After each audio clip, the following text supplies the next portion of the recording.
Idukki കൂട്ടാറിൽ auto ഡ്രൈവറെ മർദ്ദിച്ച സിഐയെ വെള്ളപൂശി വീണ്ടും ഡിവൈഎസ്പിയുടെ റിപ്പോർട്ട്. കൂട്ടം കൂടി നിന്ന ആളുകളെ പിരിച്ചുവിടാൻ നിയമപരമായി മാത്രമാണ് ബലം പ്രയോഗിച്ചത് എന്ന് ഇടുക്കി എസ്പിക്ക് സമർപ്പിച്ച റിപ്പോർട്ടിൽ പറയുന്നു. പരാതിയിൽ നടപടി ഉണ്ടാകാത്തതിനെതിരെ മുഖ്യമന്ത്രിയെയും കോടതിയെയും സമീപിക്കുമെന്ന് മർദ്ദനമേറ്റ മുരളീധരൻ വ്യക്തമാക്കി.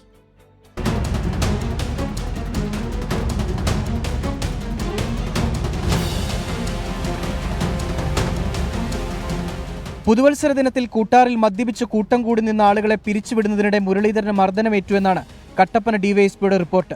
കമ്പംമെട്ട് സിഐ നടത്തിയത് നിയമപരമായ ബലപ്രയോഗമെന്നും 2 SIമാർ ഉൾപ്പെട്ട സംഘം ആവശ്യപ്പെട്ടിട്ടും പിരിഞ്ഞു പോകാതെ വന്നതിനെ തുടർന്നാണ് സിഐ എത്തിയതെന്നും റിപ്പോർട്ടിൽ പറയുന്നു. സിഐക്കെതിരെ നടപടി ആവശ്യമില്ലെന്നും ജില്ലാ പോലീസ് മേധാവിക്ക് ലഭിച്ച റിപ്പോർട്ടിൽ വ്യക്തമാക്കുന്നുണ്ട്. കമ്പംമെട്ട് സിഐ ഷമീർ ഖാനെ സംരക്ഷിച്ച് കേസ് തേച്ചുമായ്ച്ചു കളയാനുള്ള നീക്കമെന്നാണ് മുരളീധരന്റെ ആരോപണം. ഉദ്യോഗസ്ഥന്മാരെ ന്യായീകരിച്ചുകൊണ്ട് ഇവർ പോകുന്നത് ഒരിക്കലും ശരിയല്ല. നമ്മൾ മനുഷ്യാവകാശ കമ്മീഷന് നമ്മൾ പരാതി കൊടുത്തിട്ടുണ്ട്. കോടതിയെ സമീപിക്കാൻ തന്നെയാണ് തീരുമാനം. നടപടി വൈകുന്നതനുസരിച്ച് കോടതിയെ സമീപിക്കണം. അതും കൂടെ നമുക്ക് കിട്ടിയില്ലെങ്കിൽ പിന്നെ എന്താ ചെയ്യേണ്ടതെന്നുള്ളത് നമ്മൾ ആലോചിക്കണം.